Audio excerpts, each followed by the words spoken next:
Hello neighbors, it's Brad here at eTrailer, and today we're taking a look at installing the CURT XD trailer hitch receiver on a 2021 Chevy Express van. If you have an Express van for either passengers or a work van like we have here and it's all loaded up, sometimes you run out of space and you want to be able to at least have accessories to store stuff on the outside of your vehicle or tow a trailer, and this is a great chassis to do that. These are, more times than not going to be a work vehicle, so if you can pull a trailer alongside with you, it's going to make work a lot easier. And this is a super heavy-duty hitch. You are going to see the exposed cross tube across the way, but really on something like this, I really don't think it takes away from the look by any means. You're probably just looking for high tow capacity, and that's exactly what this has. But let's take a look at some of the other features. It's a 2-inch by 2-inch receiver tube opening, and that's going to be a great option because there's tons of different accessories, whether it be cargo carriers, bike racks, ball mounts, whatever you come across. This is kind of the standard size, so it's going to make it a lot easier to find any of those accessories. All of them are going to stay in place with a 5/8 pin and clip. This is not included with the hitch. A lot of times when you get accessories, they'll have those included. If you plan on leaving accessories on the back in your trailer hitch receiver, you might want to look at a locking pin and clip. That way you can lock it in place and it's a good deterrent. No one can just walk by and grab your stuff. The plate style safety chain loops, it has a pretty thick kind of excess of material here. So getting a standard S hook, it kind of sits at a strange angle. I would say that it might stay in place. I don't feel super comfortable with that. Even a larger clevis style is going to struggle, but you can get that clipped on. Something I might recommend if you just have standard S hooks for your safety chains, maybe getting a D-ring or something along those lines, got a quick link, and that way you can just attach to that, just because this is rather thick. Now, as far as capacities, I mentioned this is heavy duty. These numbers are pretty serious. Now, it's important to make sure that the vehicle is capable of towing, whatever the number it's rated at, and then comparing it with the hitch. Just because the hitch can tow a lot doesn't mean that the vehicle can. So let's take a look at these numbers. When it comes to the gross trailer weight rating of the weight of the trailer plus the accessories loaded, this can pull 16,000 pounds, which is super heavy duty. Tongue weight, which is the downward pressure on the inside of the receiver tube opening, a lot of times comes into play with suspended accessories like cargo carriers or bike racks. It's 2,400 pounds, so it is extremely heavy duty. These are some of the biggest numbers I've seen on trailer hitches. Now, this can be used with a weight distribution hitch, and it's gonna bump it up even more. So you have a gross trailer weight rating with weight distribution of 17,000 pounds.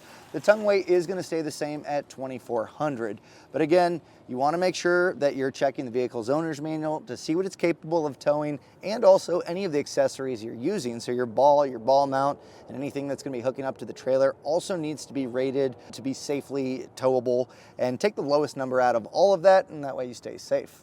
A few quick measurements to help you determine what ball mount or accessories you want to pick up. Measuring from the center of the hitch pin hole to the furthest point of the bumper, it's coming in right at 3 inches, and that's going to be important. A lot of times with folding accessories, they stow vertical, and not all vehicles will they work because they make contact with the fascia. That's not the case here. I don't think you're going to have any worries. If you are using those accessories and they're folded up, just know you're probably going to have to drop those down in order to access the rear doors. But we'll also measure our height clearance, and this is going to be important mostly for a ball mount. So from the top of the receiver tube opening to the ground, it's right at 16 inches. So what you can do to get the proper ball mount would be to have your trailer ready if you have it, measure from the ground to the top of the coupler with that trailer level, and then take that measurement, compare it with the 16 inches, and then you can determine the rise or drop necessary to get everything level. When it comes to the installation, this one is really easy to do. It's just going to be a series of bolts that drop into the frame rail with a spacer block, and then you pretty much just raise the hitch up, tighten those hardware down, and then torque them, and you're ready to go. Now, you may need to enlarge 2 of the holes for the larger hardware to pass in, but it's all very accessible. None of this is very difficult to do. But if you don't have the place to do it, the tools to do it, maybe even the want to do it, totally get it. You can reach out to our dealer locator to find someone close to you to get your hitch installed. And if you install it yourself or have the dealer install it, either way, let us know how you're using the hitch. A lot of different applications with this, especially on something like an Express van. We love to see how you use it, and it also helps neighbors figure out what they can do with their Express van.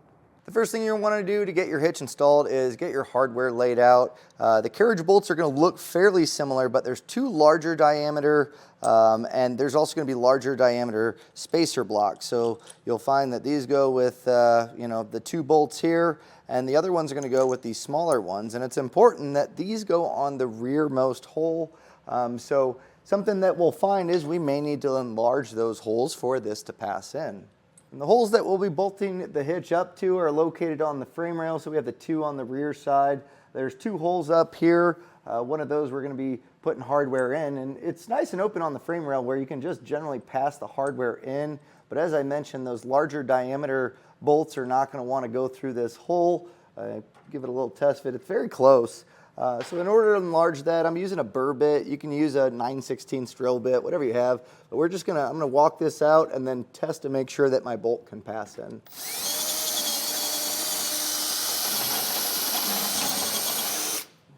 Now, if you don't have a burr bit, you could also use a step bit, or if you can have a 9/16 drill bit, that's also gonna work. But just gonna get it large enough to where we can test that bolt, make sure it passes in.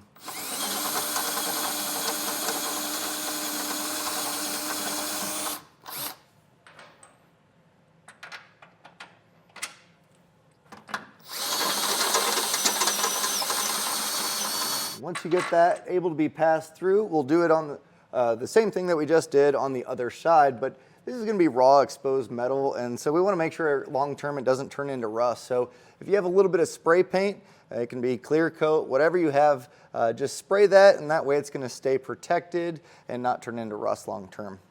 There's pull wires that are included in the kit, and if you want to use those, they're really nice for when you raise the hitch up. And that way it's not going to push them back in the frame. But to tell you the truth, this is a pretty open frame rail, so shouldn't really cause any issues. So we'll take our larger diameter spacer block as well as the larger carriage bolt.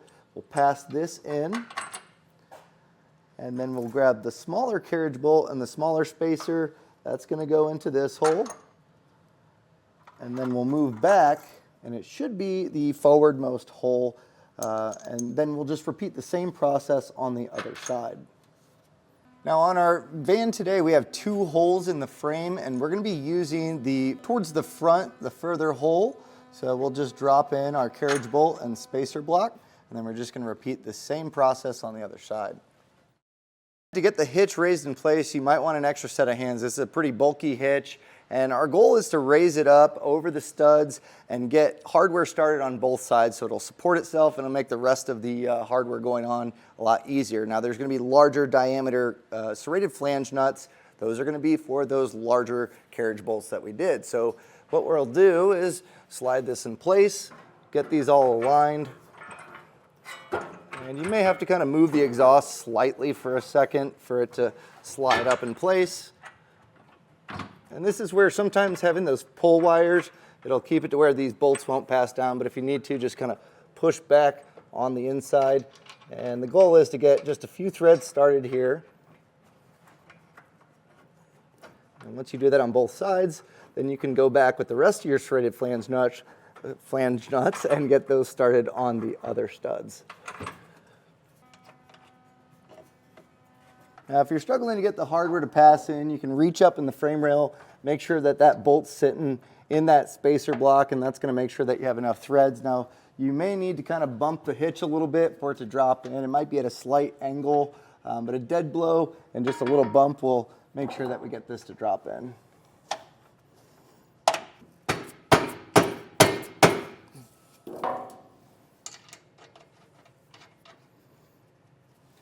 Once your hardware is started on all of the studs, we're going to start snugging it down. We're going to be coming back with a torque wrench, so really no need to use an impact. If you want to zing it up that way, totally fine. Don't get crazy because the torque wrench is going to take care of the rest of the tightening down. And in order to accomplish that tightening, our larger serrated flange nuts, those are going to be a 7/8 socket, and then the rest of the hardware is going to be a 3/4. So I'm going to go through, get these all snugged down. I got my torque wrench. Now keep in mind the torque settings change from that larger hardware to the smaller, so make sure you're adjusting your torque wrench accordingly. And this is going to be an important step because you're going to be towing a decent amount of weight with this. You want to make sure that it's going to be on the chassis for the lifespan of the vehicle. but also you can over tighten things. So this is a good way to make sure that it's properly installed.